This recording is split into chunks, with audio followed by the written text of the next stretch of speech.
Karthigai Deepam serial July 26 நாளைக்கான எபிசோடில் என்ன நடக்கலாம் அப்படிங்கிறத ரிவ்யூவாக பார்த்துடலாங்க.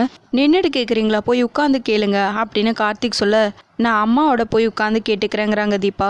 அப்போது அப்படியே மனசுக்குள்ளேயே யோசிக்கிறாங்க, முருகா எப்படியாவது இந்த இக்கட்டான சூழ்நிலையிலேருந்து காப்பாற்றிருப்பா, அதுக்கு நீ தான் எனக்கு உதவி பண்ணணும் அப்படின்னு யோசிக்கிறாங்க. ரூபஸ்ரீ பாட ஆரம்பியுமா அப்படின்னு அபிராமி சொல்ல, ஒரு நிமிஷம் மேடம் அப்படிங்கிறாங்க ரூபா. தீபா ஏண்டி இப்படி பழி வாங்குற, இப்படியே போனால் மாட்டிக்குவோம் போல இருக்கு, ஏதாவது செஞ்சு தொலைடி அப்படின்னு யோசிக்க எல்லாருக்கும் பின்னாடி போய் நின்னுக்கிறாங்க தீபா. அப்புறம் மீனாட்சி அவங்க அம்மா மைதிலின்னு எல்லாரையும் கூப்பிட்டு அவங்கள மறைச்சுக்க சொல்றாங்க. தீபாவோட தம்பியை போய் மைக் வாங்கிட்டு வான்னு சொல்லிட்டு ரூபா பாட்டிக்கிட்ட அனுப்புறாங்க. அவரும் அதே மாதிரி மைக் வாங்கிட்டு வராரு. எல்லாரும் தீபாவை மறைக்க அப்படியே நின்று பாட ஆரம்பிச்சிடுறாங்க. அதுக்கு ஏத்த மாதிரி ரூபாவும் வாய அசைக்கிறாங்க. அந்த டைம்ல ஐஸ்வர்யா திரும்பி பார்க்க எல்லாரும் கூட்டமா நிக்கிறத பாக்குறாங்க. நட்சத்திரம் அங்க பாரு எல்லாரும் கூட்டமா நிக்கிறாங்க அப்படின்னு சொல்ல, அதான்க்கா எனக்கும் புரியல, தீபாவோட அண்ணி அம்மா எல்லாரும் நிக்கிறாங்க அப்படின்னு சொல்ல, அந்த கூட்டத்துக்குள்ள மீனாட்சியும் தான் நிக்கிறா, ஏதோ சதி திட்டம் தீட்டுறாங்கன்னு நினைக்கிறேன் அப்படின்னு சொல்லிட்டு உட்காந்துறாங்க. கார்த்திக் தம்பி திரும்பி பாருங்க, உங்களுக்கு பிடிச்ச குரலுக்கு சொந்தக்காரி இங்க பின்னாடி பாடிட்டு இருக்கா, திரும்பி பாருங்க அப்படின்னு மீனாட்சி யோசிக்கிறாங்க. கரெக்டா அந்த டைம்ல கார்த்திக்கும் திரும்பி பாக்குறாங்க.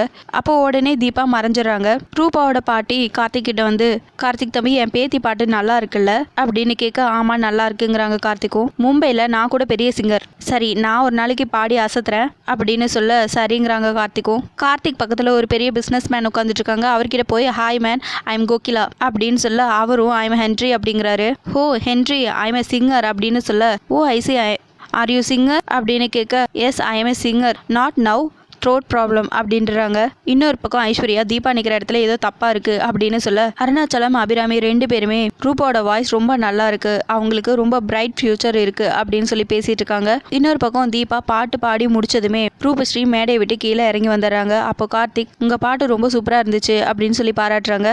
அபிராமியும் ரூபா கிட்ட போய், ரொம்ப பிரமாதமா பாடினம்மா, உன் பாட்டால என் பையன் பர்த்டேவை ரொம்ப சிறப்பாக்கிட்ட அப்படின்னு சொல்ல, ரொம்ப தேங்க்ஸுங்க அப்படிங்கிறாங்க ரூபா.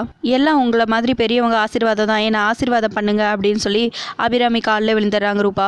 ஃபங்க்ஷன் எல்லாம் முடிஞ்சதுக்கப்புறம் தீபா ரூபா பாட்டிக்கிட்ட போய், உங்கள் பொண்ணு ராஜேஸ்வரி வரலைனாலும் அவங்களுக்கு செஞ்சு கொடுத்த சத்தியத்தை நான் காப்பாற்றிட்டேன், இனிமேல் ரூபஸ்ரீ பண்ண போகிற கச்சேரியெல்லாம் நீங்கள் தான் பார்த்துக்க போகிறீங்கன்னு சொன்னாங்க, அதனால் எந்த கச்சேரி ஒத்துக்கிறதா இருந்தாலும் 1க்கு 2 தடவை யோசிச்சு ஒத்துக்கோங்க, அப்போ தான் எந்த பிரச்சனையுமே இருக்காது. இன்றைக்கே பாருங்கள் எவ்வளோ பிரச்சனைகளுக்கு நான் பாட வேண்டியதாக போச்சு, என் அம்மா அண்ணி தம்பி எல்லாரும் ஹெல்ப் பண்ணனால தான் இந்த கச்சேரியில் நல்லபடியாக பாட முடிச்சுது, இல்லைனா இன்றைக்கே நம்ம மாட்டிருப்போல, இதே மாதிரி எல்லா நாளும் நம்மளுக்கு சாதகமாக இருக்காது, அதுக்காக தான் சொன்னேன் அப்படின்னு தீபா சொல்லிட்டு இருக்க. ஏய் எல்லாம் எனக்கு தெரியும்டி, பெரிய இடத்துல வந்து உட்காந்துக்கிட்டனால அட்வைஸ் பண்ணுற தகுதி வந்துருச்சுன்னு எனக்கே புத்திமதி சொல்ல வந்துட்டியா, இங்கே பார் எந்த உயரத்துக்கு நீ போனாலும் நாங்கள் சொல்கிறது கேட்குற வேலைக்காரி தாண்டி நீ, நாங்கள் எத்தனை முறை எங்கே வந்து பாடி கொடுக்க சொன்னாலும் பாடி கொடுத்துட்டு போக வேண்டியதுதான் உன் வேலை, எங்களை இங்கே பாடுங்க அங்கே பாடுங்கன்னு சொல்கிற யோகிதையெல்லாம் உனக்கு இல்லை, புரிஞ்சுதா அப்படின்னு கேட்க, இப்போ நான் என்ன சொல்லிட்டேன்னு இவ்வளோ ஆவேசமாக பேசுகிறீங்க, கச்சேரியை பார்த்து ஒத்துக்கோங்கன்னு தானே சொன்னேன், அது ஒரு தப்பா அப்படின்னு கேட்க, என் பொண்ணு ராஜேஸ்வரி இல்லாதனால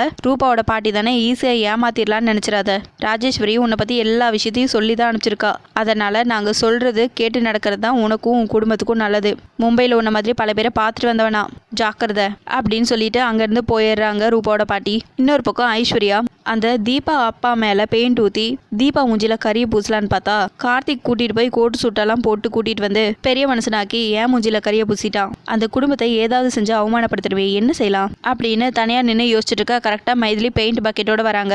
அதை பார்த்தா ஐஸ்வர்யா, இப்போ எதுக்கு பெயிண்ட் பக்கெட்டோட வந்திருக்க அப்படின்னு சொல்லி கேட்க, உன்னை குளிப்பாட்டதான் அப்படின்னு சொல்ல, என்ன சொல்ற அப்படின்னு கேட்குறாங்க. நிஜமாதான் ஐஸ்வர்யா, உன்னை குளிப்பாட்ட தான் வந்திருக்கேன், ஆனால் தண்ணியால் இல்லை பெயிண்டால் குளிப்பாட்ட வந்திருக்கேன் அப்படின்னு சொல்ல, நானே டென்ஷனில் இருக்கேன், பேசாமல் காமெடி பண்ணாமல் போயிடு அப்படின்னு சொல்ல, ஏய் நான் சீரியஸாக சொல்லிட்டு இருக்கேன், உனக்கு காமெடியாக தெரியுதா, என் மாமா மேலே பெயிண்ட் ஊற்றுனது நீ தானே அப்படின்னு கேட்க, என்ன பிரச்சனை பண்ணணுன்னே வந்திருக்கியா, பெயிண்ட் எல்லாம் நான் ஊற்றல போ முதல்ல அப்படின்னு சொல்ல, நீ சொன்னா நான் போயிடுவேனா, எவ்வளோ பட்டாலும் திருந்த மாட்டியா, எங்கள் வீட்டில் பண பிரச்சனையை கிளப்பி தீபாக்கு திருட்டு பட்டம் கட்ட பார்த்த, ஆனால் கடைசியில் நீ தானே மாட்டிக்கிட்டு அசிங்கப்பட்ட, எங்கள் மாமா மேலே பெயிண்ட் ஊற்றி இப்போ ஒன்றும் தெரியாத மாதிரி நடிக்கிறியா அப்படின்னு மைதிலி ஐஸ்வர்யா கிட்ட கேட்டுட்டு இருக்க.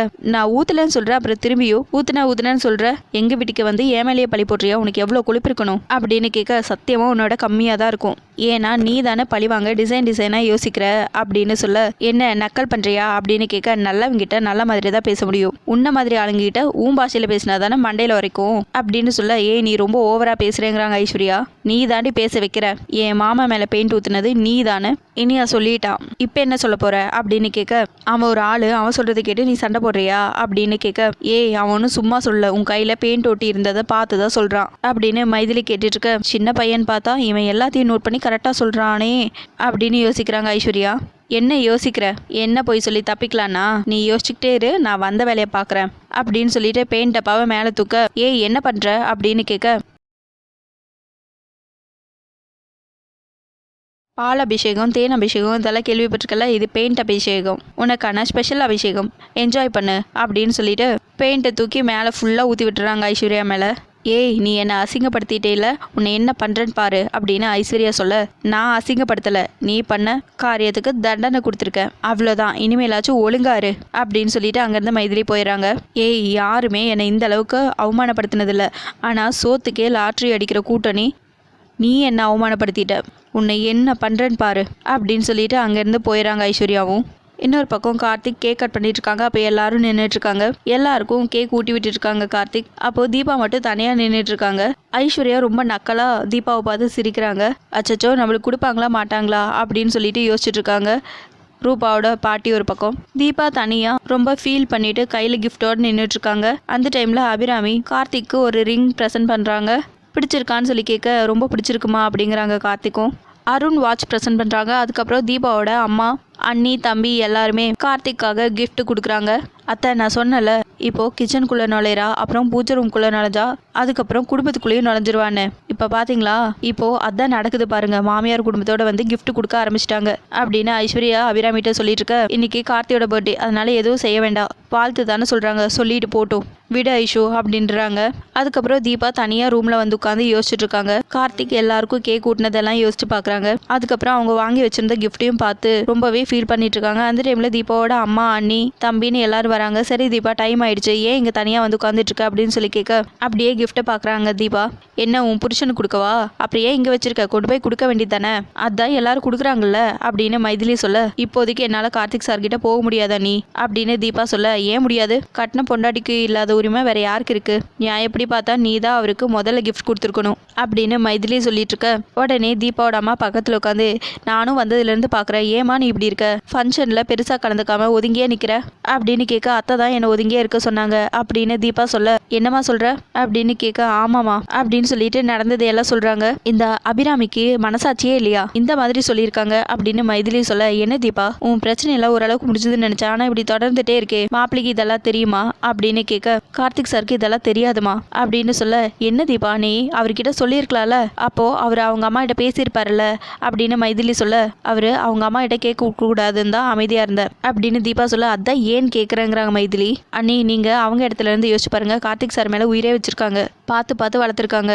அவர் வாழ்க்கையை பற்றின கனவு அவங்களுக்கு இருக்க தானே செய்யும். அவங்க கார்த்திக் சார் கல்யாணத்தை பற்றி நிறைய கனவு கண்டு வச்சுருந்தாங்க, ஆனால் அந்த கனவையெல்லாம் நான் அடிச்சு நொறுக்கிட்டேன். அவங்களுக்கு கொஞ்சம் கூட பிடிக்காதன்னா அவங்க வீட்டுக்கு மருமகளை வந்தால் எப்படி அவங்க அதை ஏற்றுக்க முடியும்? அம்மா அவங்க பையனுக்கு அவங்க நினச்ச மாதிரி ஒரு வாழ்க்கையை அமைச்சு கொடுக்க முடியல, அந்த வெறுப்பை தான் என் மேலே காட்டுறாங்க, அதை எப்படி தப்புன்னு சொல்ல முடியும் அப்படின்னு தீபா சொல்லிட்டு இருக்க. தீபா நீ அவங்க இடத்துலேருந்து யோசிச்சு பார்க்குற, ஆனால் அவங்க உன் இடத்துலேருந்து யோசிச்சு பார்க்க மாட்டேங்கிறாங்க, உன் நல்ல மனசை அவங்க புரிஞ்சுக்க மாட்டாங்களா அப்படின்னு தீபாவோட அம்மா கேட்டுட்ருக்க. எபிசோட் முடிச்சிருக்காங்க. உங்களுக்கு இந்த வீடியோ பிடிச்சிருந்தா லைக் பண்ணுங்கள், ஷேர் பண்ணுங்கள், கமெண்ட் பண்ணுங்கள், அப்படியே சப்ஸ்கிரைப் பண்ணுங்கள். தேங்க்யூ.